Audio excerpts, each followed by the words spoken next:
এই আরবের জমিতে মক্কা নগরীতে একমাত্র ভালো মানুষ পাইলেন মুহাম্মদ রাসূলুল্লাহ সাল্লাল্লাহু আলাইহি সাল্লামকে।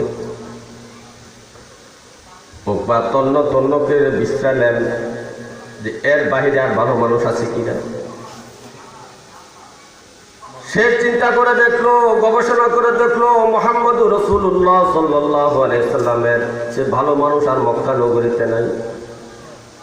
এখন তার নিয়ত পুরো করার জন্য, নিয়ত তার মান্যতা পূর্ণ করার জন্য মুহাম্মদ রাসূলুল্লাহ সাল্লাল্লাহু আলাইহি সাল্লামের বাড়িতে গেলেন। যাইয়া বলতে, মুহাম্মদ ইবনে আব্দুল্লাহ, হে মুহাম্মদ, হে আল আমিন, আপনার এবং আপনার সাথী যারা আছে তাদেরকে নিয়ে আমার বাড়িতে একবেলা খাবার খাবেন। উকবা দাওয়াত করছেন, নবীজি দাওয়াত রাখলেন।